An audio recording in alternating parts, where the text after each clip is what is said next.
Yesu asifiwe sana ndugu yangu. Naitwa Pastor Aloisi, mchungaji kiongozi kanisa la Disciples Community Church hapa Kisesa, Mwanza. Natamani siku ya leo niweze kuzungumza na watoto wa wachungaji au watoto wa makuhani, na kuna sababu ambazo zinanisukuma niweze kuzungumza pamoja na watoto wenzangu wa wachungaji. Na topic ambayo naileta mbele yako kama wewe ni mtoto wa mchungaji, dhambi zinazowafuatilia kwa nguvu watoto wa wachungaji.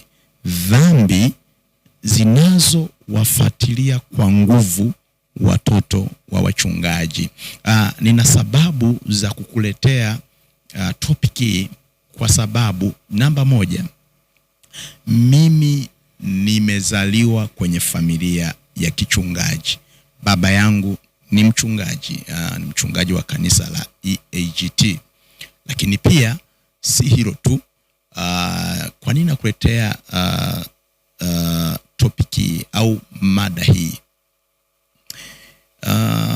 Jambo la kwanza, kama nilivyotangulia kusema mwanzo, ya kwamba mimi ni mtoto wa mchungaji, lakini pia natamani iweze kukusaidia, hii mada iweze kukusaidia ili uweze kuona namna gani unaweza ukatoka hapo ulipo na kwenda hatua nyingine. Kama sio mtoto wa mchungaji, tafadhali naomba video hii usisikilize, iache kabisa. Hii ni maalum kwa ajili ya watoto wa wachungaji.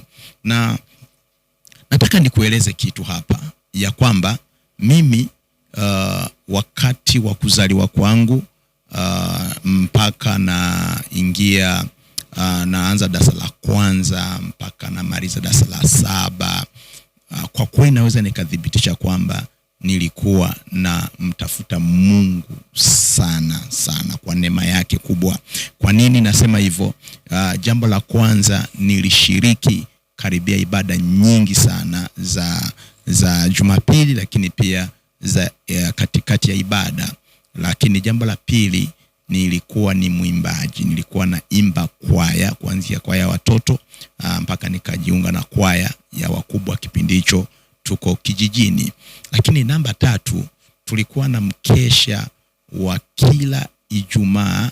Tulikuwa tunaenda mlimani, sio kanisani, tulikuwa tunaenda mlimani. Na mwisho wa mwezi tulikuwa tunafunga maombi ya siku 3 kavu. Tulikuwa tunaenda Ijumaa jioni, Ijumaa usiku, na tunarudi Jumapili alfajiri kwa ajili ya maandalizi ya kwenda kwenye ibada kila mwisho wa mwezi. Kwa hiyo unaweza ukaona kwamba kwa kweli nilikuwa na neema hiyo. Lakini jambo lingine, nilikuwa na msukumo mkubwa mno wa kujifunza neno la Mungu. Nakumbuka nilikuwa na Biblia ya Agano la Kale, baadaye nikapata Biblia ya Agano Jipya, baadaye nikapata Biblia yote. Nilikuwa nasoma, kwa kweli nilikuwa na msukumo. Nimeshiriki pia kwenye mikutano, lakini pia kwenye ujenzi wa kanisa ambalo tuliliacha kijijini kuanzia mwanzo kabisa. Maana nakumbuka kipindi baba yangu anafika kwenye hilo kanisa, lile kanisa lilikuwa ni la miti na majani. Kwa hiyo Mungu kwa neema yake akamwezesha tukajenga kanisa la tofali za kuchomwa, lakini pia na kuwezeka bati. Kwa kuanzia kwenye kufyatua tofali, kuchoma hizo tofali kwenye tanuru, nilikuwa nashiriki. Lakini kufanya vibarua mbalimbali kwa ajili ya kupata mapato ndani ya kanisa, nilikuwa nashiriki. Kwa ambao wamekaa vijijini wanaweza wakaelewa dhana ya kufanya vibarua ili kanisa au kwaya iweze kupata fedha. Sasa unaweza ukaona kwamba miaka yangu hiyo ya shule ya msingi ilikuwa ina neema sana. Lakini ona kilichokuja kutokea. Kumbuka, nataka nikuletee mada ya dhambi zinazowafuatilia kwa nguvu watoto wa wachungaji. Wakati naingia kidato cha kwanza, ile shule ilikuwa ina kidato tu cha pili, ilikuwa na form 1 na form 2. Kwa sisi tunaingia form 1, wenzetu wanaenda form 2. Ndio zilikuwa zimeanza zile shule za tarafa kwa wale ambao bado wanazikumbuka. Sasa wakati nimeanza, unaweza ukaona kwa namna ambavyo ile miaka yangu minne hamu ya wokovu ilikata kabisa. Yani kwenda kanisani nilienda kwa nadra sana. Ilifika kipindi mpaka hata siku za Jumapili nikawa siwezi tena kwenda kanisani. Kwa nini? Kwa sababu sikuelewa shida ni nini, sikuelewa sababu ni nini ambayo ilinifanya nisiweze kwenda kanisani. Sasa kwa ile miaka minne unaweza ukaona kwamba ni kama vile ilipotea kabisa. Ni kama vile ilipotea kabisa. Na kupotea kwa namna hiyo ilinifanya nisiweze kusonga mbele na nisiweze kufanya vizuri kabisa katika mambo ya wokovu. Sasa kipindi hiyo miaka minne unaweza kuona namna gani ambavyo ilipotea. Sikuipata hiyo neema ya kukaa kwenye uwepo wa Mungu kabisa. Lakini baadaye nikafaulu kwenda ile advance. Sasa wakati niko advance, unaweza ukaona kwa namna ambavyo miaka yangu tena ile miwili sikuwa na shauku sana ya wokovu. Sikuwa na hiyo shauku ya wokovu. Ile shauku ilikata kabisa. Na kwa hiyo naweza nikasema kwamba miaka yangu yote ile 6, ile 6 naweza kuona ile miaka yangu 6 ya O-level na advance, sikuwa katika mstari mzuri wa kumtafuta Mungu wala kukaa kwenye uwepo wa Mungu. Na unaweza ukaona kwamba sikuwa kwenye hali ya ibada, sikuwa kwenye huima, kasfeta, yani zile inflation zote za O-level na advance sikuweza kujiunga nazo. Kwa hiyo sikuwa miongoni mwa watu ambao walikuwa wanaenda kanisani, wanaomba, wanajifunza neno la Mungu kama ilivyokuwa kule primary. Lakini kwa neema ya Mungu nilifaulu kwenda chuo kikuu cha Dar es Salaam. Sasa nilipoenda pale Dar es Salaam, nilikaa sehemu moja inaitwa Gongo la Mboto, na angalia jinsi ambavyo Mungu alivyonisaidia. Ndio maana mimi ukiniuliza kwamba niliokoka lini, siwezi nikakwambia kwamba exactly kwamba niliokoka tarehe fulani, mwezi fulani, mwaka fulani. Siwezi nikakueleza kwa namna ambavyo nilivyokueleza. Sasa nilipofika pale ule mwaka wangu wa kwanza kabisa, nilikuwa natafuta sehemu sasa ya kusali. Nikapita kanisa moja la Living Water kwa Pastor Mary Magolo. Sasa nilipofika pale kwenye ile kanisa, ilikuwa ni Jumapili, nikasukuma kuingia kwenye hilo kanisa. Na nilivyoingia kwenye hilo kanisa, nilianza kujifunza, na kulikuwa na programu ya maombi kila Ijumaa, kulikuwa na mkesha. Kwa hiyo nikawa najiunga, naenda kwenye hiyo mikesha. Nakumbuka nilikutana na rafiki yangu anaitwa Steve, na ninavyozungumza leo na yeye ni mchungaji. Tukaanza kuwa tunaenda kushuhudia nyumba kwa nyumba. Kwa hiyo nikaona tena ile raha ya wokovu. Nikaona tena namna fulani ambavyo natamani kumtumikia Mungu kwa nguvu, na nikaanza kusikia msukumo wa hali ya juu sana wa kumtumikia Mungu. Baadaye nitoka pale Gongo la Mboto nikahamia Buza. Nikaenda tena kusali kwa Pastor Joyce Jimmy. Wakati nahama kutoka Gongo la Mboto kwenda Buza, mchungaji Mary Magolo akanidirect niweze kusali kwa Pastor Joyce Jimmy. Na yule mama alikuwa ni mwombaji pia, na kulikuwa na program nyingi za kuomba. Kwa hiyo nikawa kwenye mwendelezo wa kuomba, nikaanza kulipenda kanisa, nikaanza kumtumikia Mungu, nikaanza kupewa mpaka nafasi sasa za kufundisha, nafasi za kuomba, na kwa namna hiyo. Kwa hiyo nikaona tena kuna namna fulani napata neema ya wokovu kwa namna ya ajabu sana. Nikamaliza chuo kikuu, baadaye nikapata kazi Bunda, nikaenda na wokovu. Leo niko hapa Mwanza, naendelea na wokovu vizuri. Sasa unaweza ukaona kwamba huo mchakato jinsi ambavyo ulivyo. Kumbuka nazungumzia dhambi zinazowafuatilia kwa nguvu watoto wa wachungaji. Sasa leo nataka nizungumzie dhambi ya kwanza. Dhambi kubwa ambayo inawafuatilia kwa nguvu watoto wa wachungaji ni tamaa ya fedha. Ni tamaa ya fedha.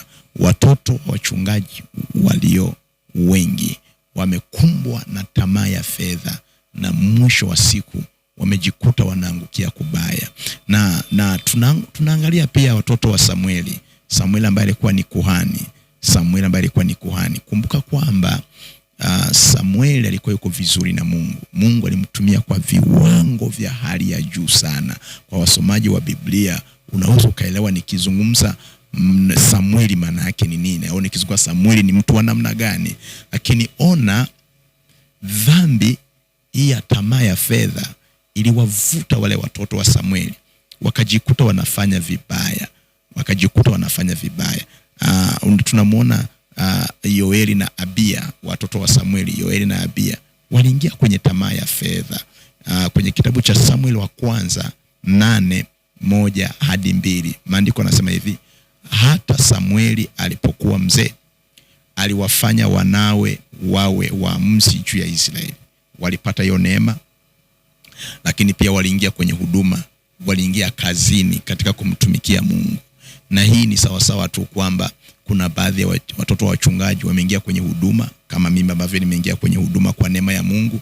Wengine wameenda kwenye kazi, wana shughuli zao, wanafanya kazi mbalimbali. Sasa na jina la mwanawe mzaliwa wa kwanza aliitwa Yoeli, na jina la wa pili Abia, walikuwa waamuzi katika Berisheba. Kwa hiyo hawa nao waliingia kwenye ukuhani, hawa nao waliingia kwenye kuifanya kazi ya Mungu, Yoeli pamoja na Abia. Sasa angalia kilichokuja kuwakuta kwenye Samueli wa kwanza 8:3. Ila wanawe hawakwenda katika njia zake, yani hawakwenda katika njia zile ambazo baba yake alikuwa akiziendea. Ni sawasawa, unaweza kaona kwa sasa mchungaji anaweza ikawa yuko vizuri kabisa, anamtumikia Mungu, mambo yanafanyika, kanisa ni kubwa, ana nguvu za kimungu, lakini watoto wanajikuta wanaingia kwenye changamoto.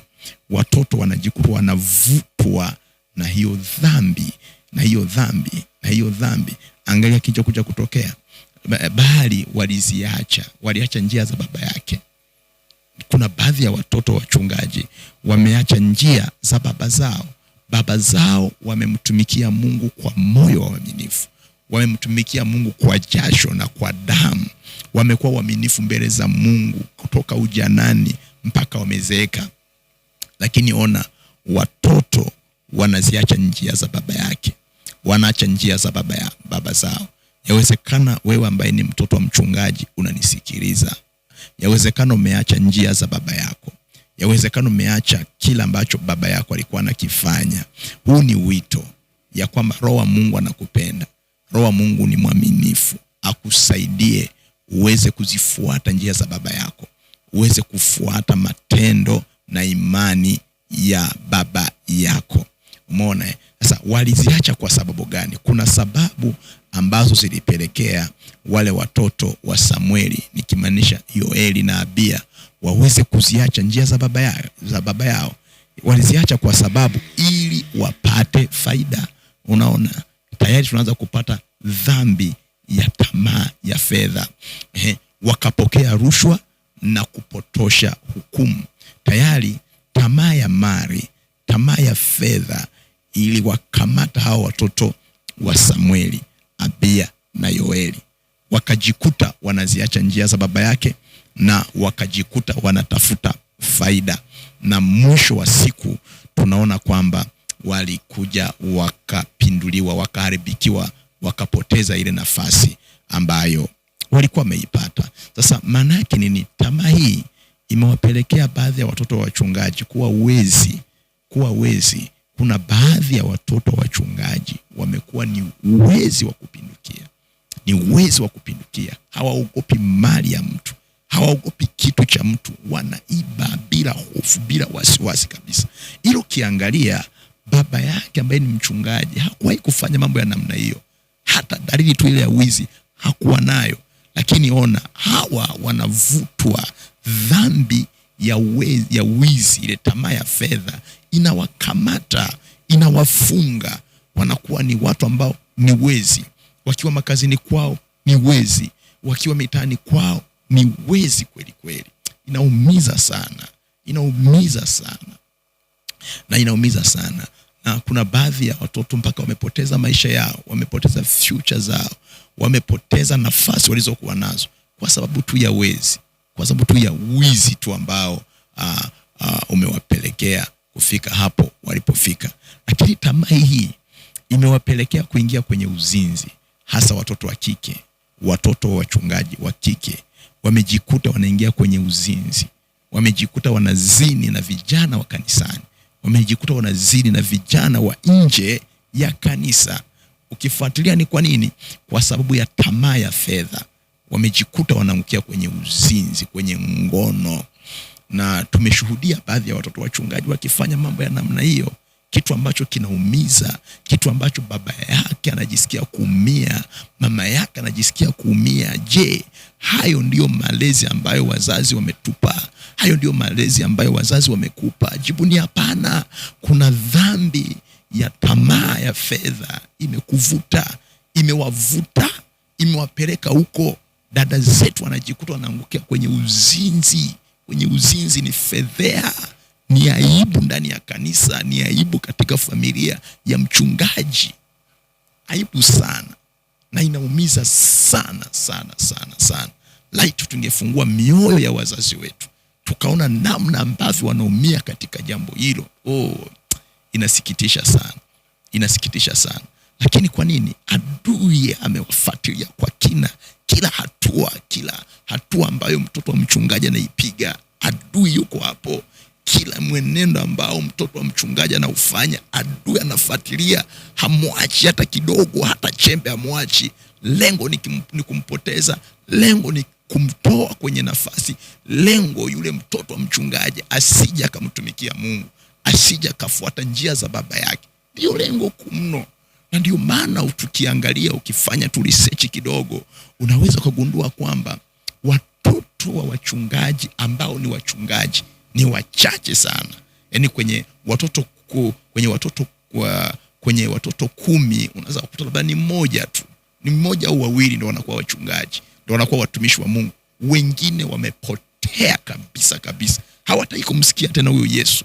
Hawataki kumsikia, hawataki kusikia, hawataki hata kuona mlango wa kanisa. Shetani amewatenganisha na mlango wa kanisa. Shetani amewatenganisha na uwepo wa Mungu. Shetani amewatenganisha na nguvu za Mungu. Kama unanisikiza mtoto wa mchungaji, geuka. Mgeukie huyu Yesu.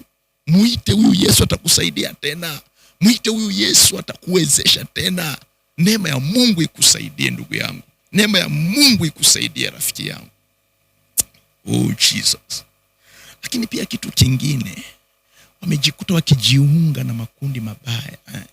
Wamejikuta wakijiunga na makundi mabaya. Leo tuna watoto wa wachungaji ambao wametumbukia kwenye makundi ya wavuta bangi, kwenye makundi ya wanywaji wa pombe, kwenye makundi kwenye magenge mabaya kabisa. Unaambiwa kwamba na yule ni mtoto wa mchungaji, na yule ni mtoto wa kuhani, yuko kule. Siku moja niwe kusikia vibaya, nilimuona mtoto wa mchungaji amelewa kabisa, yuko kwenye vilabu, amelewa pombe, amelewa.